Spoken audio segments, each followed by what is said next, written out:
Thanks for joining me. I'm Derek Smith, and you're watching Is That Chalk? Many of you may already know me from my main channel about Coleman campers and camping.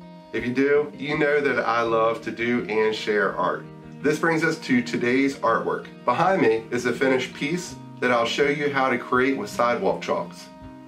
The image is from the Appalachian Trail. I have a friend who recently hiked the entire trail, and this is one of my favorite pictures.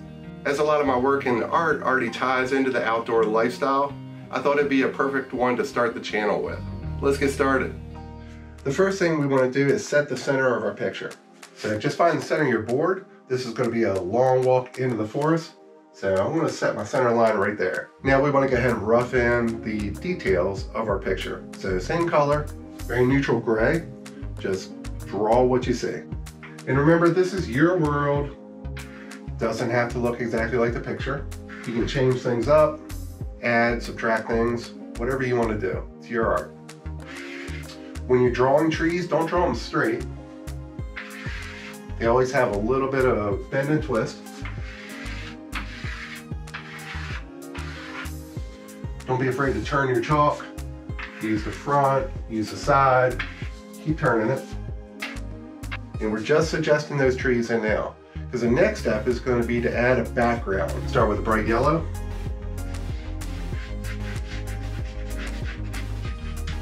And just punch this in, not too far. A little brighter at the bottom, some orange. And we'll move this orange through the trees. Find a little bit more up here. And red.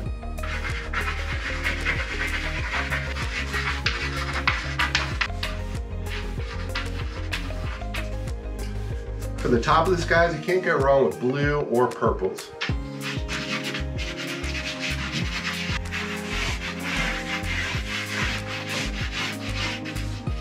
Here you can add slight variations of your original color as well. 2 new yellows are being added here. Same with the orange.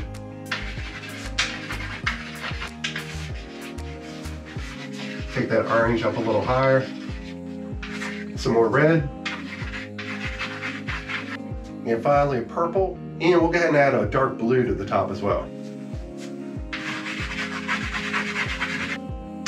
Dark blue will be right at the top.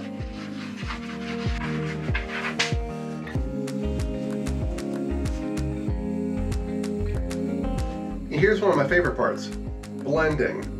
First I'm going to lightly go over them, just to pull the colors together.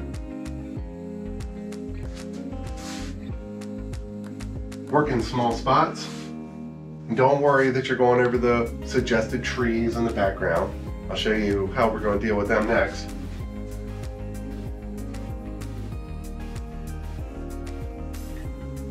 Blend these colors together.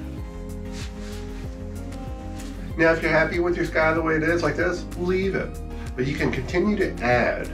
So you can punch in more color. I'll add more yellow down here.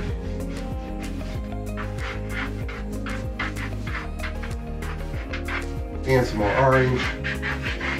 And another red. And brush them again.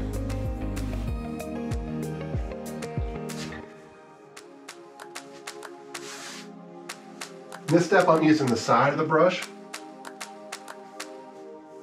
just to move just what I want to. Nice, long, gentle strokes.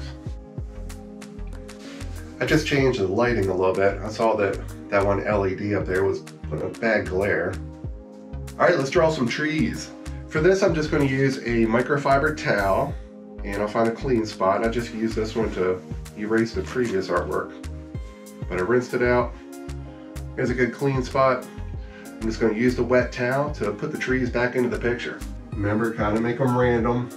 You can put as many or as low as you want. It's your art. Make them a little bit bigger at the base, a little bit thinner at the top. Ones in the background will be even thinner because they're farther away. And I keep moving my rag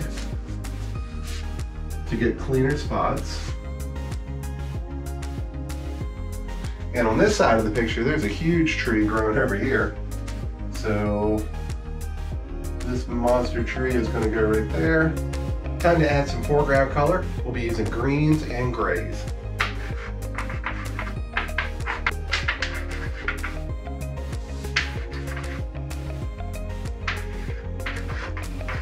Here in the background where it's darker, I'm not going to go quite as close. Not yet at least. We'll also add some effects up here in the trees. You can do a lot up here, you can do a little. Or you could leave it blank. It is up to you. Next, add another color of green to your brighter spots for all your crown effects.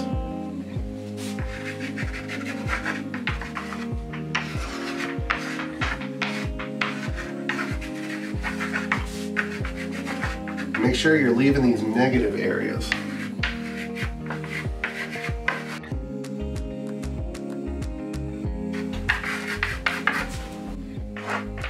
Even sometimes I lay my hand down a little heavier and then make it just a little lighter before I pick it up.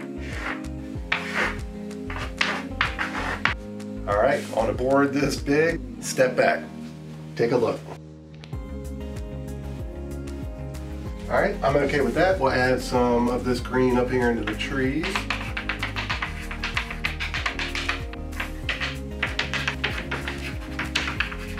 Q-tips can come in handy here. A little bowl of water, get both sides wet. Keep turning the Q-tip and changing the side.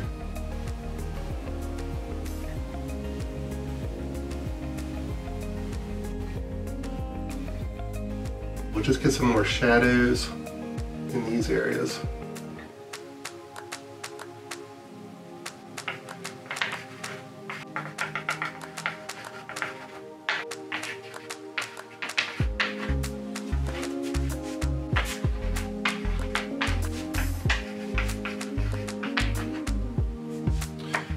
Okay, just adding some rock details in here.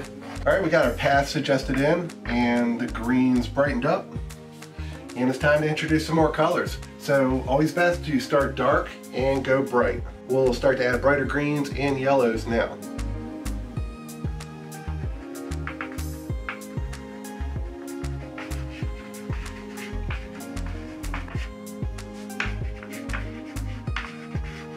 All right, we got all our colors brightened up on the forest and the rocks.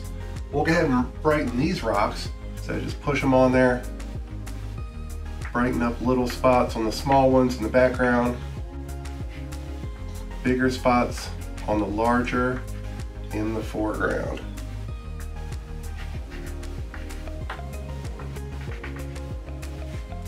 Okay, we'll add some more detail to the rocks using a brown nail.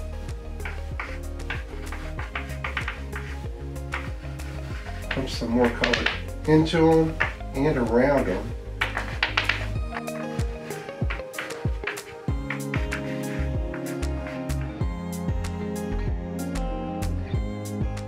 With the same colors we used on our rocks, we'll add some definition to this mighty tree back here.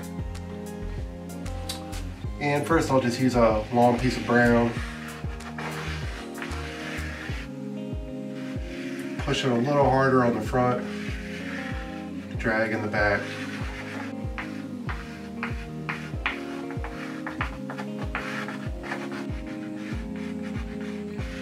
He has a shadow right there.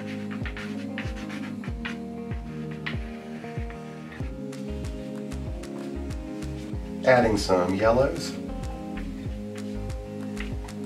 Just a little bit here and there.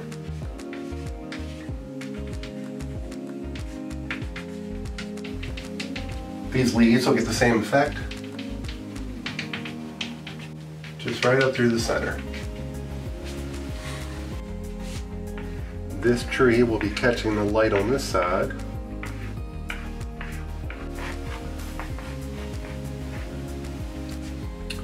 This one too. He's catching a little light. This one in the corner.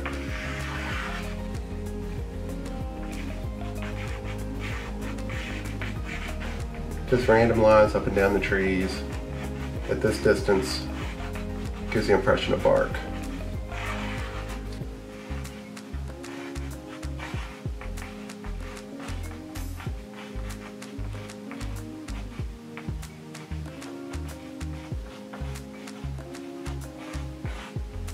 Let's make this big tree pop just a little bit more.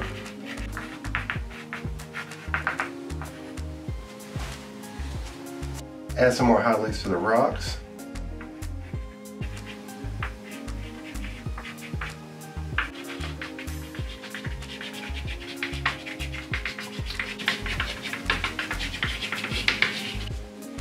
And now with the brown, we can start punching in the forest floor. I used a Q-tip and put some fragments in the rocks as well. It's kind of fade off in the distance. Doesn't need this color up there. And you can punch this in anywhere you want. I'm sticking more to the sides. And bring some of it up into this stuff.